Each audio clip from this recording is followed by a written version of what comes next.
Gente, para quem não conhece ainda, esse é o Ismael, vai se apresentar, mas ele vai compartilhar a palavra com a gente. Continuando falando sobre o mundo muçulmano, né? Ele veio na quinta-feira, falou para a gente na escola Casa do Pão sobre como defender a fé para os muçulmanos. E ele vem trazendo a história, as crenças dos muçulmanos e como a gente pode responder, né? Então hoje ele vai nos abençoar mais uma vez com a palavra e vamos orar por ele, amém? Pai, obrigado mais uma vez pela vida, pelo serviço do Ismael, da Anne, sua esposa. Obrigado, Pai, por essa família, que o Senhor fale conosco através deles e que esse mundo muçulmano, Pai, venha a nos ensinar muitas coisas, que a gente possa aprender com as falhas, com os acertos e o que a gente pode fazer para expandir mais o seu reino de Deus aqui nessa terra. Nos ajude, ajude Ismael, em nome de Jesus. Amém.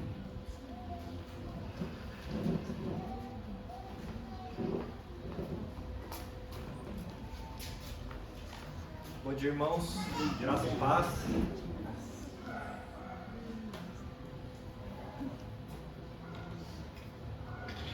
É muito bom estar de volta aqui, né? Para quem não me conhece, para quem é novo aqui na comunidade, tenho visto alguns rostos novos, né? Eu fui membro aqui já durante 4 anos, de 2015 até o final de 2018. E é um prazer estar de volta, é muito bom estar de volta aqui, ainda aqui visitando. E eu me sinto em casa, é interessante isso, eu me sinto muito em casa aqui, né? Muita gente que congregava, na época que eu congregava, ainda está aqui, e é um prazer estar com vocês de novo. E para quem não me conhece aqui, é um prazer também conhecê-los. Bom, meu nome é Ismael, como o Bruno falou, eu sou casado com essa moça aqui da frente, do lado, a Anne. Sou casado já vai fazer 2 anos já. E ela tá grávida também, gente. Então nós somos 3 já. A gente não sabe ainda se é menino ou menina. Se for menino a gente não tem nome ainda. Se for menino o nome vai ser Rogério Seniemp, tá? Tô brincando, eu falo isso, ela quer morrer. Mas orem pela gente nesse tempo novo, por favor. Irmãos, eu gostaria de trazer uma reflexão. Como o Bruno disse, né, eu tenho uma certa experiência com o islamismo. Eu passei praticamente 3 anos da minha vida estudando sobre o Islã. Faço parte ainda de uma organização que visa capacitar a igreja a evangelizar os muçulmanos e também a mobilizar a igreja em prol desse desafio, que hoje eu creio ser o maior desafio da igreja. Os muçulmanos só têm crescido, só têm se fortalecido e está chegando cada dia mais próximo de nós, né? Mas antes de a gente entrar nesse assunto, eu gostaria de convidar os irmãos a abrir lá no livro de Gálatas.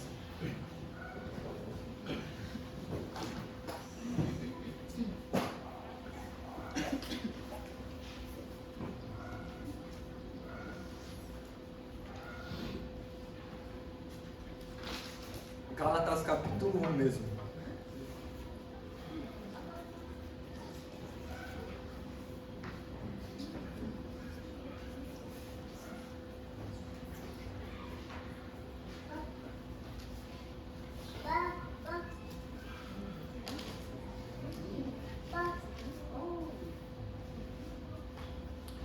Gálatas capítulo 1, a partir do versículo 6.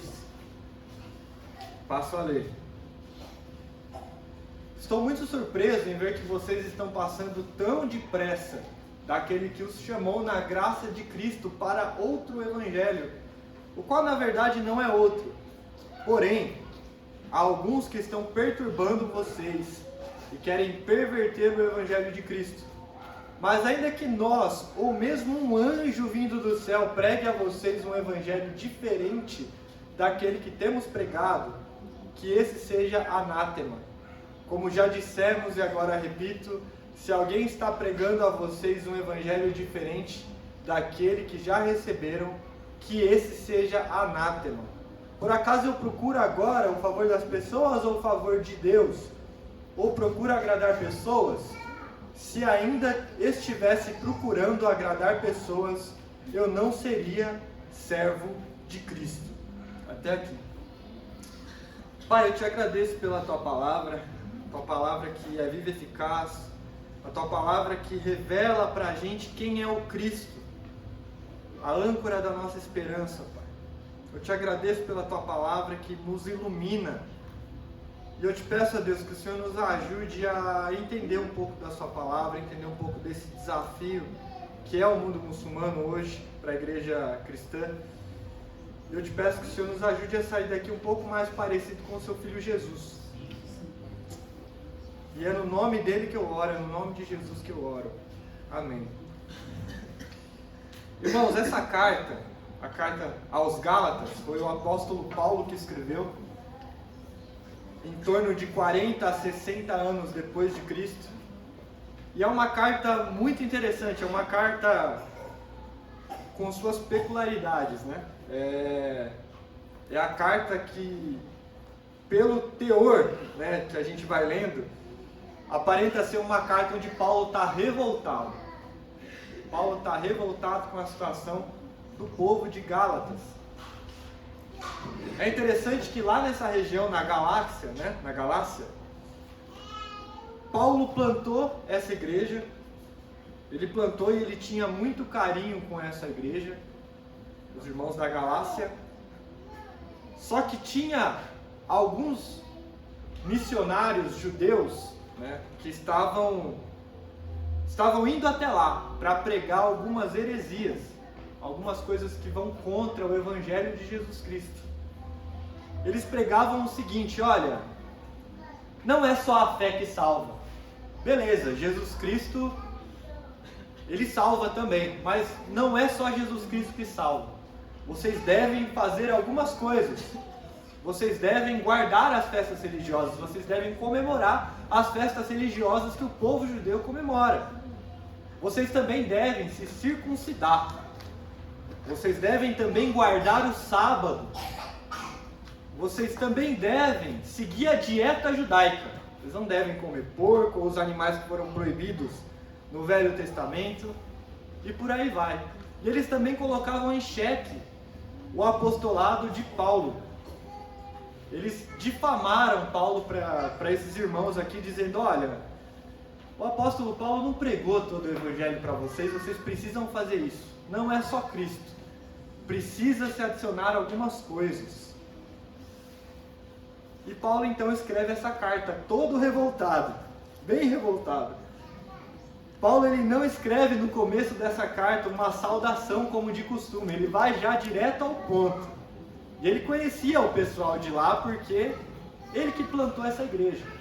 Ele vai direto ao ponto já.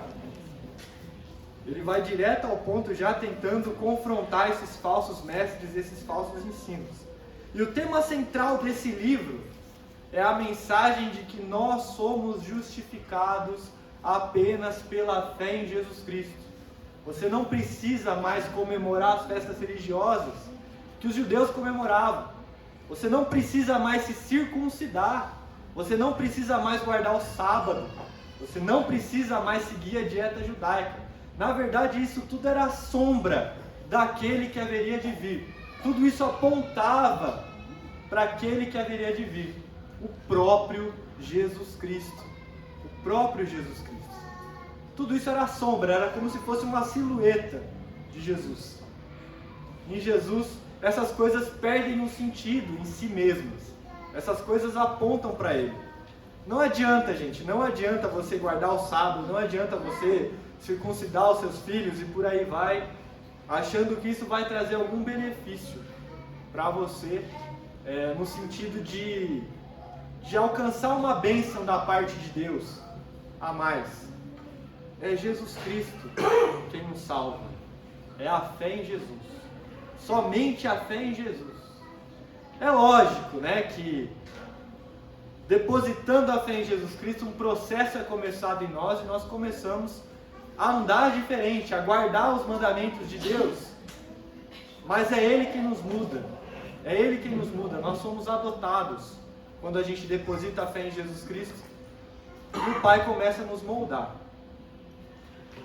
voltando para o texto, olha que interessante, Paulo aqui já, revoltado. No versículo 6 ele fala, olha, eu estou surpreso. Eu estou surpreso porque vocês passaram tão depressa para um outro evangelho. Vocês largaram o evangelho de Cristo acrescentando coisas, e na verdade esse outro evangelho nem evangelho é. Paulo fala aqui no capítulo 7, no versículo 7.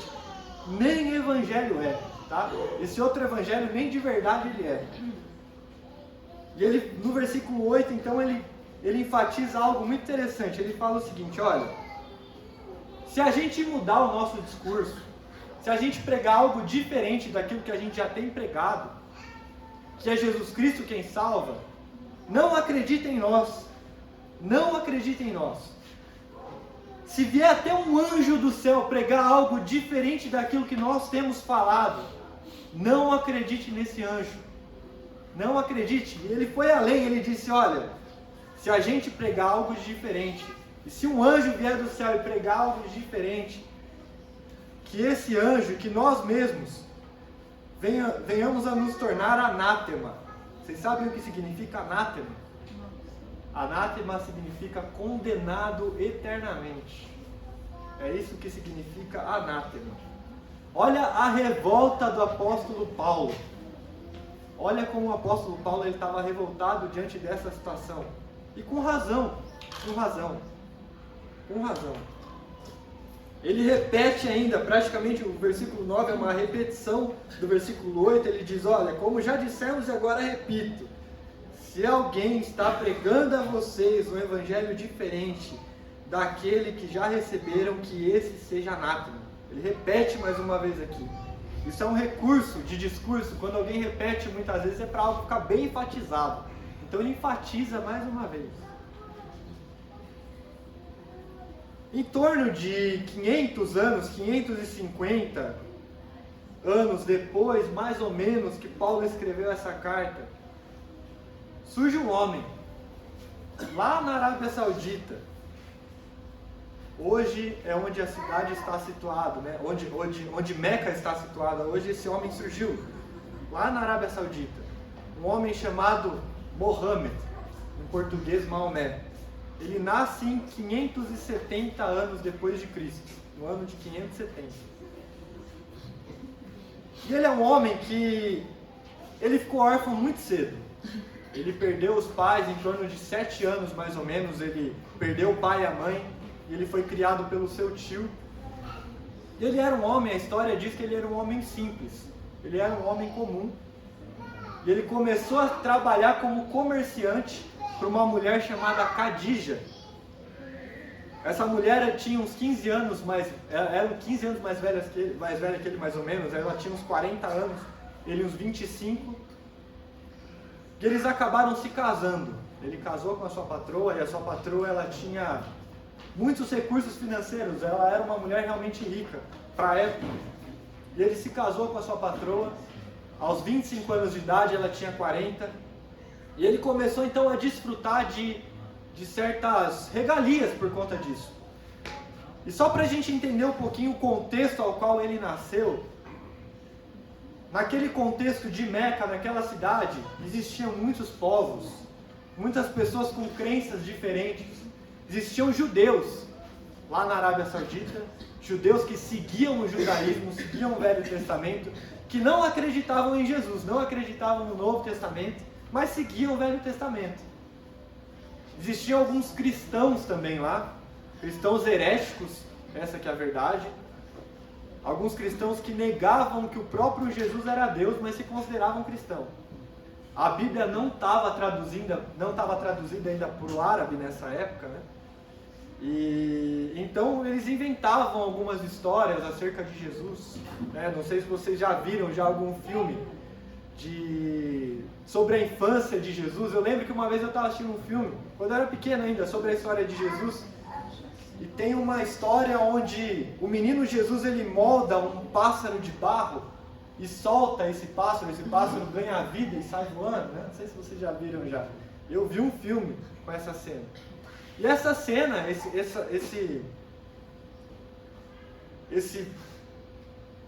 essa história, né, ela não é real e ela foi inventada por esses cristãos aqui, tinham muita curiosidade sobre como foi a vida de Jesus durante essa época. E ele nasceu nesse contexto, tinha os pagãos também lá, né, pessoas que consideravam que existiam vários deuses. Ele nasceu nesse contexto, nessa região. Ele então se casou com Khadija e começou a ter algumas práticas pagãs. Então ele tinha o costume de se retirar para algumas cavernas e ficar vários dias em retiro, 30 dias, 40 dias, como de costume, como os pagãos faziam. E lá eles meditavam, ficavam em jejum durante esse longo período. E numa dessas meditações ele teve uma suposta visão do anjo Gabriel. Então a gente já vê uma semelhança já entre o cristianismo e o islamismo. Se vocês não sabem, existem muitas semelhanças. Ele teve uma visão do suposto anjo Gabriel, o mesmo anjo que apareceu para Maria e disse que ela estava grávida de Jesus Cristo. Então esse anjo apareceu para Maomé, supostamente, e esse anjo, diz as tradições islâmicas, que esse anjo abraçou a Maomé e falava a palavra Ikra, repetia isso para Maomé, que significa em árabe, recite ou então escreva, em nome do seu Senhor, Ikra. E essa foi a primeira experiência religiosa que Maomé teve. Ele então se retirou dessa caverna, correu para casa, assustado com tudo isso, perturbado com essa visão, e ele contou para sua esposa. Ele contou para sua esposa Khadija, e as tradições islâmicas dizem que ela ficou perplexa com tudo isso, ela se assentou e pediu para ele se assentar na perna direita dela, e ela perguntou mais uma vez para ele, é verdade, Maomé? Isso tudo que você está me contando? E ele respondeu, sim, é verdade. Então ela fez ele se levantar, sentar na sua perna esquerda, e ela perguntou de novo, é verdade, Maomé, isso que você está me dizendo? E ele respondeu, sim, é verdade. Então ela se levantou na frente dele, se despiu, ficou nua na frente dele e perguntou mais uma vez, é verdade isso tudo que você está me contando? E ele disse, sim, é verdade. E foi assim que Khadija acreditou em Maomé. Não me pergunte por quê, o que significa essa história, né? Por que ela fez tudo isso, mas as tradições islâmicas dizem que foi dessa forma. E ela foi a primeira a acreditar que Maomé era um profeta, vindo da parte de Deus. E no início nem Maomé acreditava, que essas supostas revelações continuaram, e elas vinham de formas diferentes. As tradições islâmicas dizem que muitas vezes ele tinha ataque epilético, ele caía no chão, espumava pela boca, tinha fortes dores de cabeça. Maomé dizia que muitas vezes ele escutava como se fosse um sino dentro da cabeça dele muito alto, e ele tinha muita dor de cabeça. E logo depois que essas experiências passavam, vinha uma revelação para ele. Vinha uma revelação nova, então ele contava para as pessoas. E as tradições islâmicas dizem que o próprio Maomé muitas vezes acreditava que ele estava endemoniado durante essas revelações, né? Khadija então tenta convencer a Maomé e consegue convencer que ele é um profeta vindo da parte de Deus. E ele começa a pregar essas revelações que ele teve ali naquela região. E no início é interessante que essas novas revelações, elas não confrontavam tanto o cristianismo, o judaísmo e até o paganismo. Na verdade, eram revelações até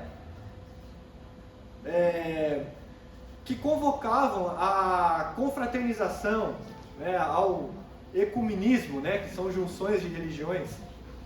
Ele não pregava contra o paganismo, que acreditava que existia vários deuses, ele não pregava contra o cristianismo, nem contra o judaísmo.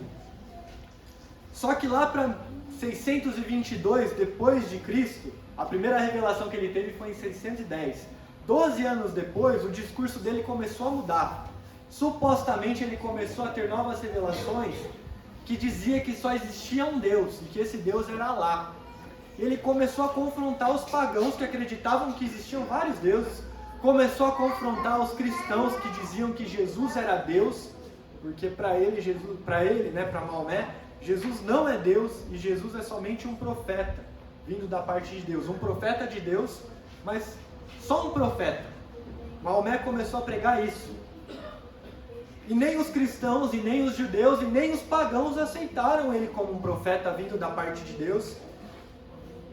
E ele começou a ser perseguido, diz as tradições islâmicas, e ele teve que se deslocar até uma outra cidade chamada Medina.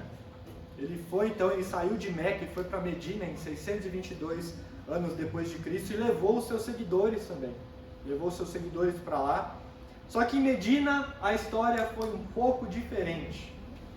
Em Medina ele ganhou a simpatia de todo o povo, ele se tornou um líder religioso importante e ele também se tornou uma importante figura política. Ele se tornou o líder da cidade de Medina, que era maior que a cidade de Meca. Era muito maior. Que tinha um exército muito maior que a cidade de Meca.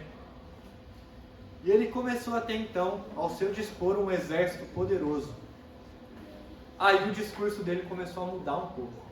As supostas novas revelações começou a ser um pouco diferente, começou a ser um pouco violenta.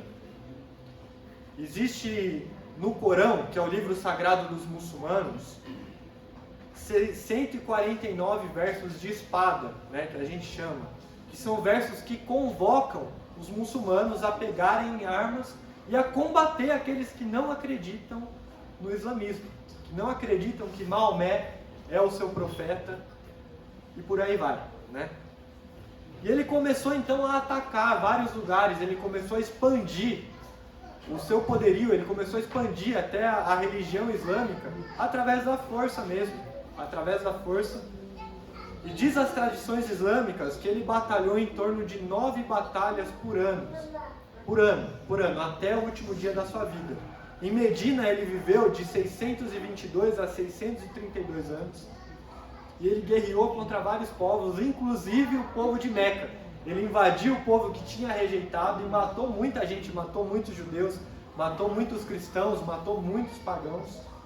E reconquistou para ele então a cidade de Meca. Em 632 anos então, 632 anos depois de Cristo, 10 anos depois que ele tinha chegado em Medina, ele faleceu, enfermo. As tradições islâmicas não dizem claramente o que aconteceu com ele, diz que somente ele faleceu de alguma enfermidade. E ele deixou 11 viúvas e 4 filhas. Ele era casado com 11 mulheres, ele casou com outras mulheres durante a vida também, mas assim que ele morreu ele tinha 11 mulheres e deixou 4 filhas. E uma dessas mulheres, uma dessas viúvas, ele tinha casado com ela quando ela tinha apenas 6 anos de idade. Essa menina, essa esposa, e as tradições islâmicas dizem que ela era a sua esposa favorita, ela se chamava Aisha. Ela é uma personagem importante e bem conhecida no mundo islâmico. Ele casou com ela quando ela tinha 6 anos de idade, e as tradições islâmicas dizem que ele consumou o casamento quando ela tinha 9 anos de idade. O Islã continuou a se expandir depois que Maomé faleceu. O Estado Islâmico naquela região de Meca e de Medina já tinha sido implantado, a religião continuou se expandindo, e a realidade de hoje, vou falar um pouco, né, os números atuais. Um censo de 2013 diz que existe em torno de 1,6 bilhões de muçulmanos espalhados pelo mundo. Existem algumas estimativas mais recentes, que eu não sei se são tão confiáveis assim, que diz que hoje existe em torno de 2 bilhões de muçulmanos. Já subiu já 400 milhões.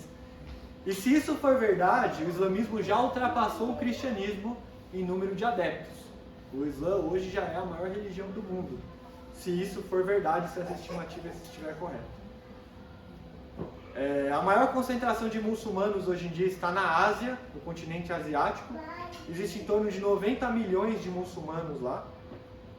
Existe hoje 57 nações espalhadas pelo mundo que são muçulmanas. A religião oficial é o Islã, 57 nações.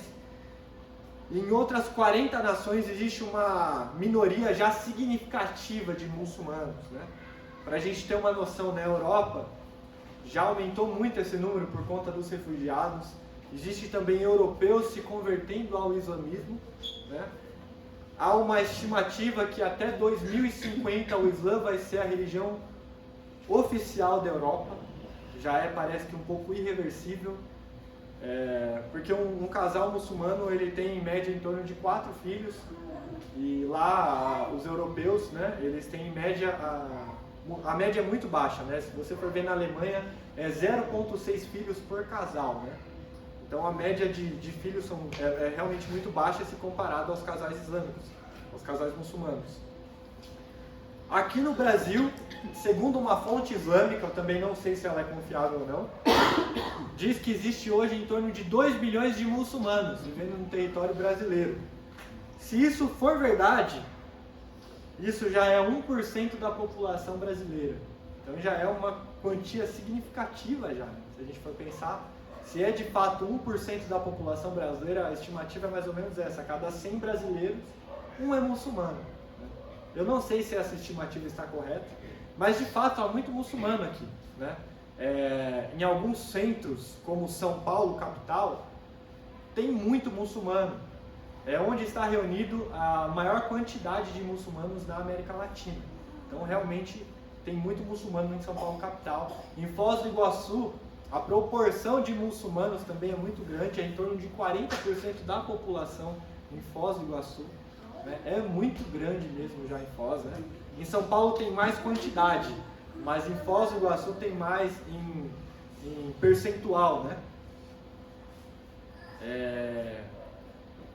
Então é uma realidade já que a gente tem que lidar. Eu não sei vocês, mas quando eu morava em Belo Horizonte, eu já estou fora daqui já faz uns 3 anos, 3, 4 anos.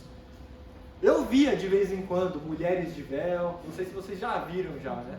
Eu já vi no metrô, já vi no centro, a gente já encontra, já é um pouco raro, mas a gente já encontra. Mas é uma realidade que está cada dia mais se tornando próximo a gente.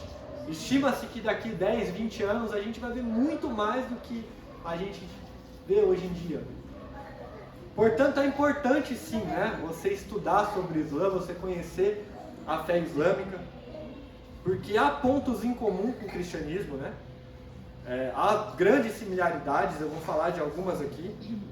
Existe em torno hoje, aliás, os muçulmanos acreditam em 35 profetas que a gente também acredita. Você sabia que existe essa semelhança? Mais ou menos 35 profetas bíblicos, os muçulmanos também falam que são profetas do Islã.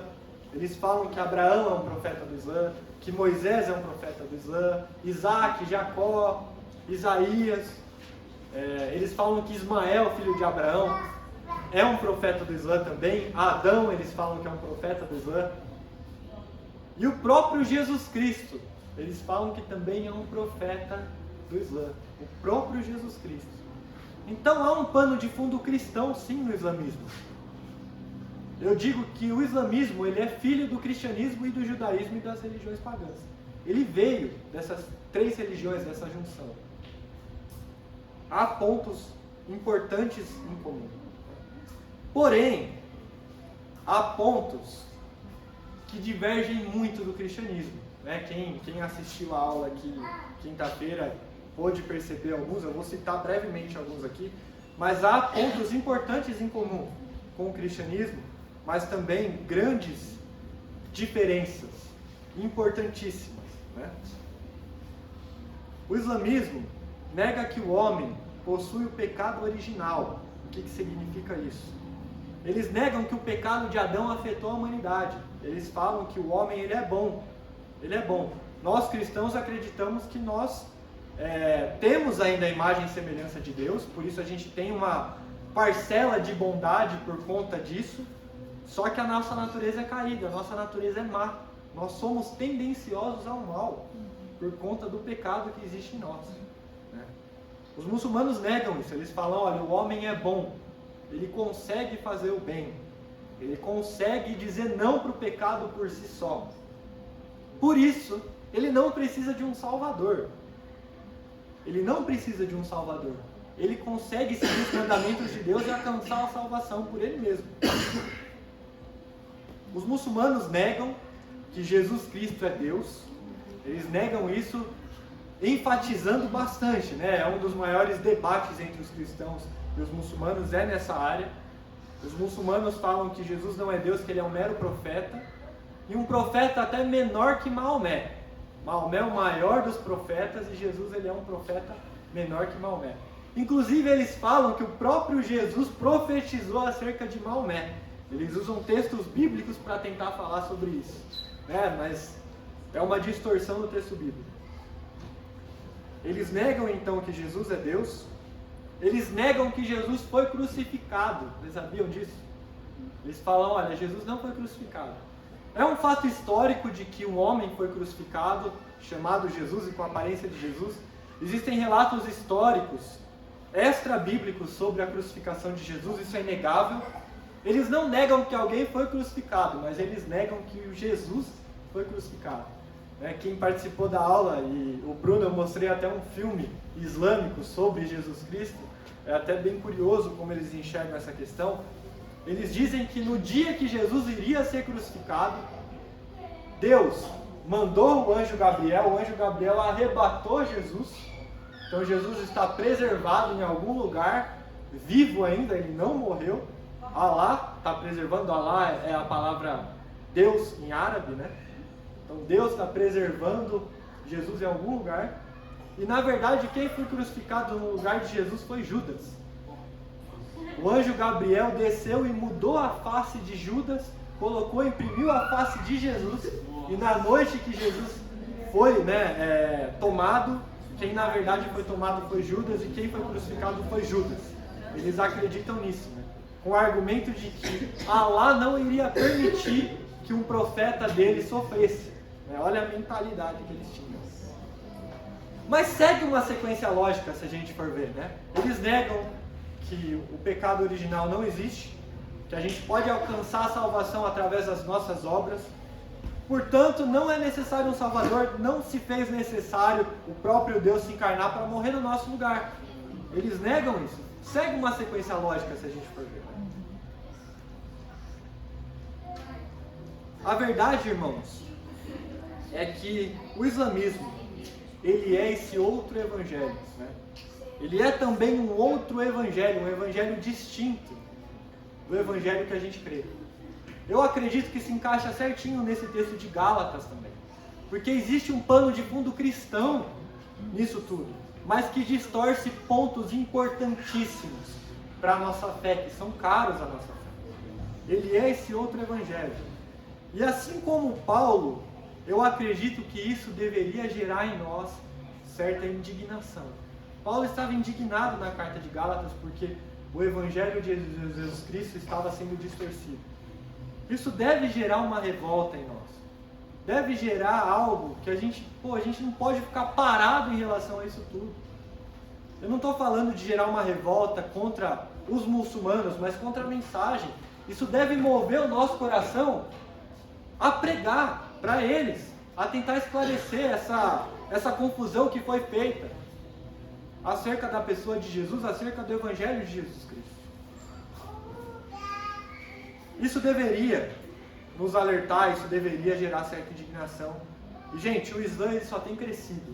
Ele só tem crescido pelo mundo, né? Existem várias estratégias que os muçulmanos usam. E uma delas, eu vou citar algumas aqui, e a gente pode tirar algo bom e refletir sobre a nossa fé nisso tudo, né? O que a gente pode fazer em resposta? Em países de maioria muçulmana, como o Egito, como o Paquistão, como a Arábia Saudita, e alguns países da África também, existem algumas escolas chamadas madraças. O que são essas escolas? Eles pegam as crianças bem novinhas mesmo, de 4, 5, 6 anos, e ensinam o Corão para elas, até elas completar 12 anos de idade. Elas ficam lá só aprendendo sobre o Corão, sobre a fé islâmica. E eles decoram, até 12 anos de idade, eles decoram o Corão inteirinho. Eles decoram. Se eles pegarem de manhã e começarem a recitar, eles vão parar no final do dia e recitar para você o Corão inteiro. Eles decoram. Eles sabem recitar. O Corão, para vocês terem noção, ele é um pouco maior do que o Novo Testamento. Ele é um pouco maior que o nosso Novo Testamento. E aí, quantos textos bíblicos você consegue recitar de cabeça hoje? Quantos textos bíblicos estão na ponta da sua língua? Para que você possa refletir de dia e de noite no Evangelho. O salmista não fala isso, que a gente deve fazer isso? Refletir na palavra de Deus de dia e de noite. A gente só consegue refletir na palavra de Deus de dia e de noite se a palavra de Deus estiver guardada no nosso coração, na nossa mente, se a gente souber de cor, né? E outra coisa interessante que a gente pode tirar disso tudo é como que a gente tem ensinado também às nossas crianças o Evangelho. O quanto a gente tem se preocupado em evangelizar as nossas crianças. Você sabia que seus filhos não nascem evangelizados já? Eles precisam conhecer a Jesus Cristo.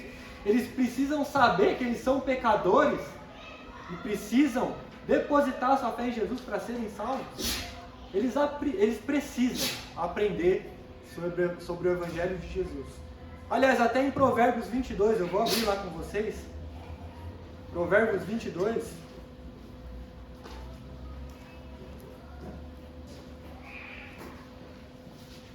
Olha o que o autor de Provérbios diz, Provérbios 22, verso 6.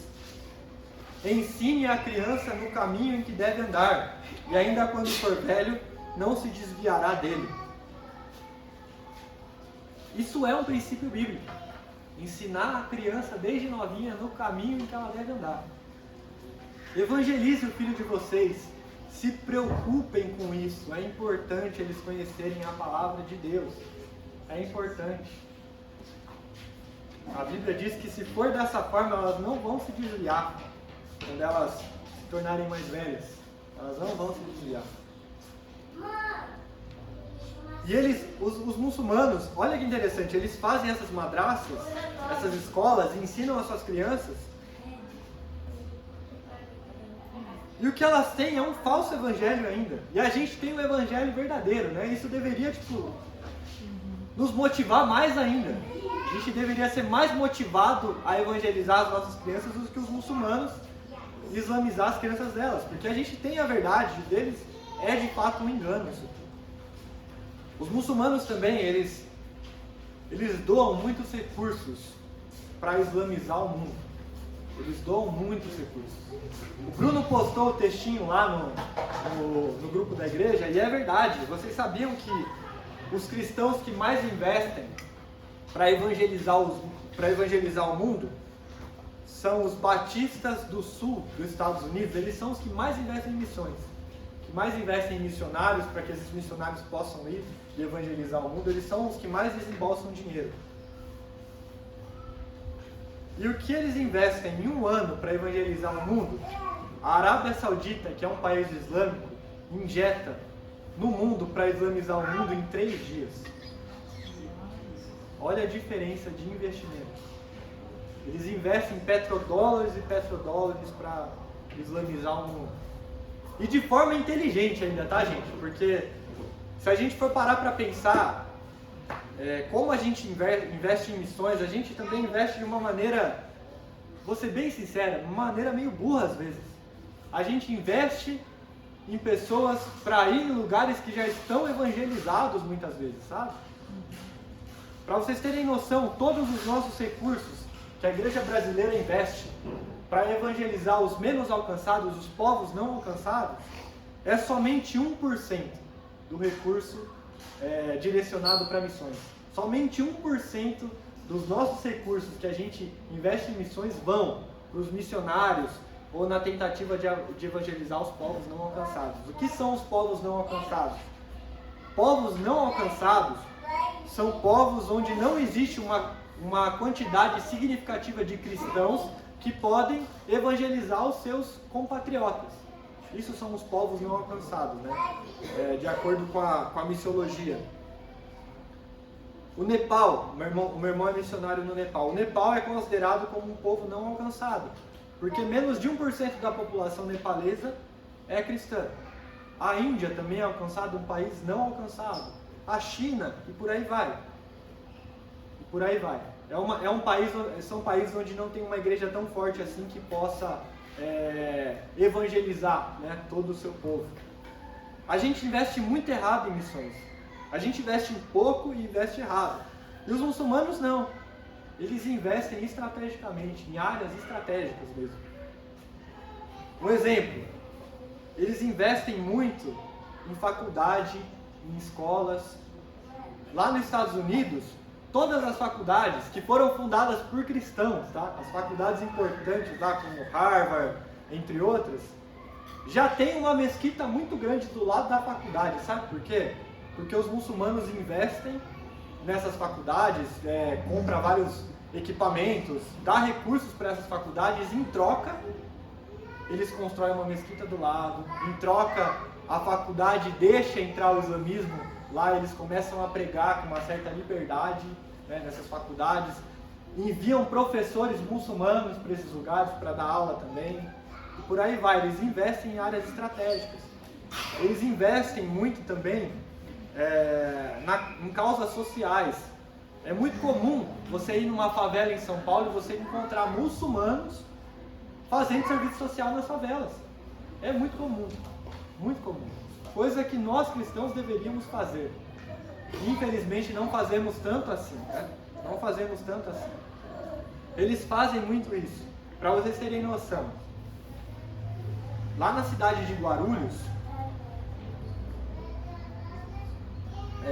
certa vez a organização que eu faço parte, a organização chamada M3, que significa Missão Mundo Muçulmano, a gente ia fazer um evento lá em 2016. E aconteceu um evento lá, um evento que em prol de capacitar a igreja para evangelizar muçulmanos.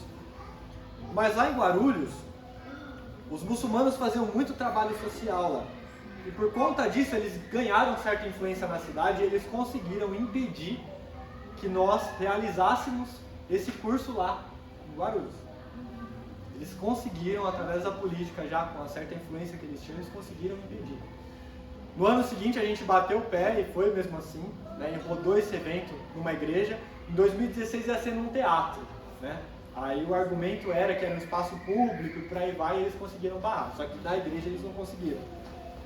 Só que a gente já vê uma certa influência por conta disso, por conta desses trabalhos sociais que eles fazem, né? Eles investem também fortemente em cidades, né? Em São Paulo mesmo, capital, eu não sei se vocês lembram, mas quando o Dória assumiu a prefeitura ainda, ele não era governador de São Paulo, mas quando ele assumiu a prefeitura de São Paulo, ele fez uma viagem até Dubai e ele ficou encantado porque os muçulmanos, os sheiks, né, os muçulmanos ricos pra caramba lá, os sheiks, eles estavam doidos para investir em São Paulo capital, eles estavam doidos, ele ficou encantado, ele trouxe vários recursos de lá de Dubai e investiu em infraestrutura lá na cidade de São Paulo, mas em troca eles ganham também influência política, Então os muçulmanos investem os seus recursos de maneira inteligente, e muito mais do que a gente investe também.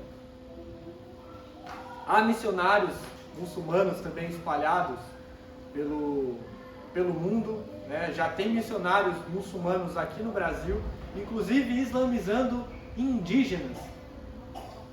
Vocês sabiam disso? Existe já missionários muçulmanos evangelizando indígenas aqui no Brasil, no nosso território. Os muçulmanos também, eles são preparados para questionar a nossa fé. O Islã, ele veio, né? O Islã, ele nasceu nesse contexto cristão, judaico, e ele bate contra, ele é contra as nossas principais doutrinas, e eles são treinados para questionar a gente. Eles são treinados, eles chegam muitas vezes e falam, olha, Jesus não é Deus, vocês sabiam que Jesus não é Deus? Ele é só um profeta? E eles fazem muitas vezes esse desafio, eles pegam e falam assim, a própria Bíblia de vocês, não há um versículo sequer que o próprio Jesus diz, eu sou Deus, me adore. Então na Bíblia de vocês, eles falam que é um livro corrompido, o próprio Jesus não diz que ele é Deus. E sabe o que acontece muitas vezes? Muitos cristãos caem nessa e falam, não, realmente. E não acha um texto bíblico, um versículo nos evangelhos, onde aponta para a divindade de Jesus. É interessante que numa das aulas, né, da M3 existe esse desafio, né, a gente faz uma dinâmica, e a dinâmica é o seguinte, os professores assumem um personagem, fingem que são muçulmanos e começam a questionar a fé. E um dos questionamentos é esse, fala, olha, mostra para mim na tua Bíblia um versículo claro onde Jesus diz, eu sou Deus, me adore. E a galera não sabe responder. Não sabe. Não conseguem puxar um texto bíblico para falar, olha, tá aqui, ó, tá aqui. Jesus é Deus. A maioria não sabe. Isso é triste. É muito triste. E é interessante que numa das aulas tem pessoas que até concordam, falam, nossa, realmente não tem um versículo que diz que Jesus é Deus. Tem pessoas que concordam com isso ainda. Concordam. Nós não estamos preparados, como diz lá em 1 Pedro 3,15, para dar razão da nossa fé quando alguém pergunta. A gente não está preparado. E a gente, quando eu falo, é a igreja brasileira, a gente não está preparado para responder a razão da nossa fé. É muito fácil, porque a gente vive num contexto, a gente vive dentro da igreja, e os cristãos, né, os nossos irmãos, não vão questionar, eles não vão questionar a nossa fé. Eles não vão pôr em xeque. Então a gente vive nesse conforto, acha muitas vezes que sabe muito, mas quando a gente é questionado por alguém de fora, a gente perde o chão. É por isso que muitas vezes, muitos cristãos, filhos de cristãos, criados até na igreja, quando vai para a faculdade, larga a fé. Porque na faculdade começa a ser bombardeado por questões, por questionamentos, e não consegue responder, e perdem a fé por conta disso. Nós não estamos preparados para dar resposta, para dar razão da nossa fé. Isso é muito grave. É muito grave. Eu vou contar uma experiência minha. Esses dias mesmo aconteceu de eu encontrar um casal de hippie na rua. Eu encontrei um casal de hippie, a Ana até lembra, foi esse mês ainda. Eu encontrei um casal de hippie e eles me abordaram na rua, né? Eu vendo esfirras, hoje eu vendo esfirras na rua, eles me abordaram enquanto eu estava vendendo e compraram a minha esfirra. Isso foi numa cidade chamada Cosmópolis, que é a cidade vizinha onde eu moro. E eu senti aquilo no meu coração, nossa, eu preciso falar de Jesus para eles. Só que na hora eu deixei passar, eu falei, não, obrigado, tá aqui. Vendi as esfirras para ele e fui embora. No outro dia, quem que eu encontro na minha cidade, na saída do supermercado? Os dois, esse casal de hippie. Eu encontrei lá, falei, vixi. E foi na época que começou o frio ainda. Tava começando aquele frio. E eu vi eles de camiseta, bermuda. Eu olhei e falei, nossa, preciso fazer alguma coisa. Aí eles me abordaram, não me reconheceram, me abordaram, pediram, né, falaram, olha, tem como você me dar R$20 para eu ir lá comprar um negócio no mercado e eu faço um Pix de R$20 para você, porque eu não tenho dinheiro em espécie aqui, mas eu tenho no Pix. Aí eu dei os R$20, eles fizeram um Pix para mim, entraram no mercado, compraram e eu fiquei esperando. Daí eu falei para eles, não, eu vou arrumar um jeito, né, de trazer alguma roupa para vocês, está muito frio. E comuniquei o pessoal da igreja, a gente conseguiu levantar alguns recursos lá, algumas roupas, a gente levou para eles. E eu fui tentar falar de Jesus para esse casal. Que difícil foi. Eles começaram a me questionar, trazer alguns argumentos. Eram bem viajados, né, hippie, né? Começaram a trazer alguns argumentos e alguns dos questionamentos eu não conseguia responder. Não conseguia, de fato. Não conseguia responder. Fiquei refletindo. Estou pensando em ainda algumas coisas. Um dia eu vou parar para escrever isso tudo, né? Mas é muito fácil. Eu cresci na igreja, eu prego para a igreja. Mas e quando alguém vem de fora e questiona a minha fé? Ou eu tento evangelizar alguém de fora e essa pessoa pergunta algumas coisas que eu não sei responder. Os muçulmanos, eles possuem faculdades que preparam eles até, né, para questionar a nossa fé. A gente deve procurar conhecer a palavra de Deus. A gente deve procurar, de fato, estudar a palavra de Deus, porque isso é muito importante. Isso é Bíblia. Quem veio na aula, eu lembro que eu trouxe algumas respostas em relação a esses questionamentos, né? respostas bíblicas acerca da divindade de Jesus. Mas para quem não veio na aula, eu trago esse desafio para vocês. E aí, vocês conseguem?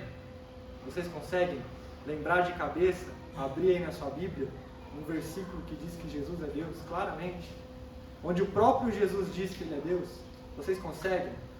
Estudem sobre isso na casa de vocês. Pesquisem. De fato, Jesus Ele é Deus, Ele afirmou de diversas formas, claramente, que Ele é Deus. Afirmou pelas entrelinhas também que Ele era Deus. Inclusive os fariseus queriam apedrejá-lo. Queriam apedrejá-lo porque eles falaram para Jesus: a gente quer te apedrejar porque você, sendo homem, se faz Deus. Então sim, Jesus afirmou ser Deus de diversas formas. E para encerrar, gente, eu queria deixar uma frase aqui de reflexão. A frase é o seguinte: o maior problema hoje no mundo não são os muçulmanos radicais ou não, mas sim os cristãos nominais, os cristãos de banco, os cristãos que não conhecem a sua fé, que diz que são cristãos, mas não vivem de fato o Evangelho. Esse é o maior problema. Muitas pessoas ficam com medo dos muçulmanos, sabe? Ficam olhando e se preocupando, pensando: nossa, é um problema muito sério. Mas o maior problema é o cristianismo nominal, é o cristianismo de nome, é o cristianismo que se diz ser discípulo de Jesus, mas que não segue as pegadas de Jesus. Esse é o maior problema. Amém?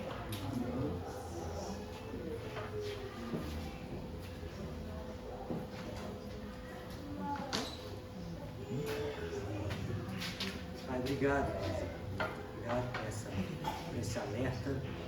Obrigado por trazer à tona o nosso coração e mostrar o quão frio nós somos, Pai. O quão pouco nós te amamos e o quão pouco dispostos estamos para comunicar aquilo, o maior presente que nós recebemos, que é a salvação, o amor e a graça do Senhor.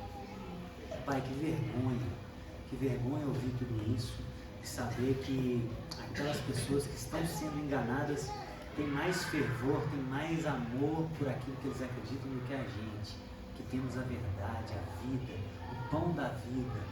Paizinho, que vergonha para nós, que tristeza nós saímos daqui hoje, mas ao mesmo tempo, Pai, ainda estamos vivos, nada está perdido, ainda temos tempo, o Senhor ainda não voltou, então nos dê força, nos dê coragem, nos dê disposição de te conhecer mais, de estudar a fundo as Escrituras, de ter a disposição e a coragem de falar do Teu Evangelho para todas as pessoas que estão à nossa volta e aquelas pessoas que passam o nosso caminho. Nos ajuda nessa empreitada, Senhor, porque o Senhor disse que nós somos os Seus embaixadores e estamos fazendo mal esse trabalho, Pai. Estamos Te representando mal. Então, através dessa exortação, nós nos arrependemos e nos dispomos ao Teu Espírito Santo a ser moldados, a ser cheios do Teu amor, do Teu Espírito Santo, para que a gente possa corresponder à grande comissão que o Senhor deixou para nós, fazer discípulos. E fazer discípulos não é só falar que Jesus ama as pessoas, mas é ensiná-los todas as coisas. Para ensiná-los nós precisamos saber. Então nos ajuda, Espírito Santo, em nome de Jesus. Amém. Amém. Obrigado, meu amigo. Deus abençoe você.